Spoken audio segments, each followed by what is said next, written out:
Antara dosa dan kebaikan, ibarat seperti membuat kalung mutiara. Bagaimana mutiara pertama dirangkai, lalu yang kedua merangkai yang ketiga dan seterusnya. Demikian pula adanya. Satu perbuatan baik berdampak ke yang lainnya. Dan satu dosa pun berdampak ke yang lainnya. Penyebab dari dosa adalah kesombongan seseorang. Seseorang dapat menghindari dirinya dari perbuatan dosa hanya saat dia melihat hukumannya. Tapi kadangkala, dia dibutakan kesombongannya. Kebiasaan untuk berbuat zalim dan jahat akan membuatnya semakin sering melakukan itu.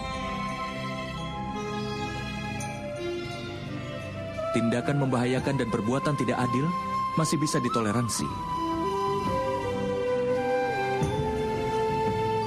Itu juga termasuk kejahatan yang masih bisa diampuni dalam lingkungan masyarakat itu. Itu hukuman yang dapat langsung diputuskan oleh mereka. Masyarakat itu yang memutuskan hukumannya. Tetapi dalam tatanan masyarakat ini, hukuman atas sebuah kesalahan diputuskan oleh orang yang paling kuat.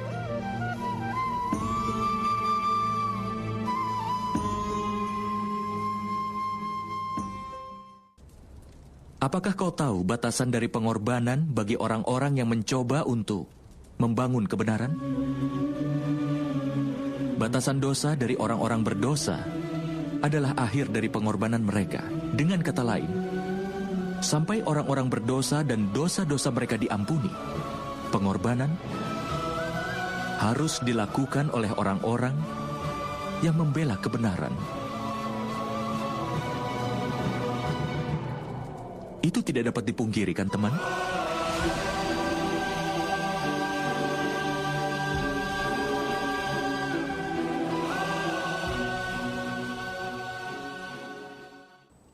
Makhluk yang lahir sebagai manusia biasa tidak akan bisa melakukan keajaiban. Orang yang lahir dari rahim seorang wanita, maka dia pasti terikat oleh aturan dari dunia fana. Kelahiran, usia, tua, penyakit, kematian tidak akan pernah bisa dia lepaskan. Tapi keajaiban memang terjadi, Paman. Itu memang benar, Satanika. Tapi keajaiban yang satu ini dilakukan oleh dewa.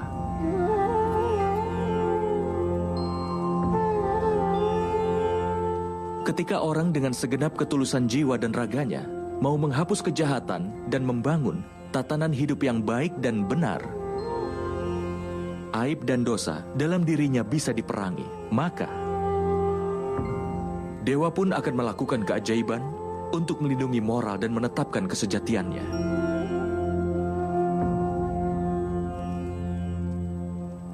Ketika seseorang berserah dan membuang keegoisannya dan segala dosanya, dan dia pun sudah siap untuk mengorbankan segala miliknya, maka seluruh makhluk ciptaan akan diberkahi dengan mukjizat. Dan pengorbanan yang seperti itu telah dilakukan ibuku Dewaki. Dan keajaiban pun terjadi di penjara itu, nak. Ini adalah keseimbangan penciptaan.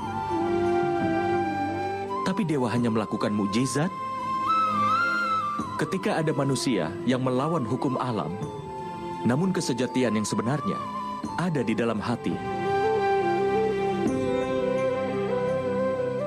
Sehingga manusia jangan pernah menyerah untuk berjuang. Setiap kali seseorang berjuang untuk menghindari dosa, bahkan dalam bentuk perjuangan yang sekecil apapun, maka dewa akan melakukan mukjizat untuk melindunginya.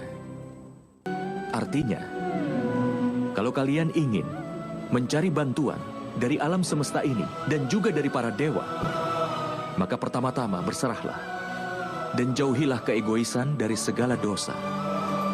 Belajar tetap tegar di segala keadaan. Tapi ada satu kebenaran. Manusia seringkali lupa bahwa setiap partikel dari ciptaan merupakan bagian yang Maha Kuasa sendiri. Itulah sebabnya mereka selalu saja tetap terhubung. Seperti cara bunga menyebarkan aromanya di seluruh ruangan. Bau-bauan busuk pun menggunakan cara yang memang kurang lebih sama. Kebahagiaan dan kesedihan manusia bisa mempengaruhi dunia ini. Kebahagiaan seseorang juga bisa membuat bahagia orang lain di sekitarnya. Kesedihan seseorang pun bisa pula membuat sedih orang lain di sekitarnya.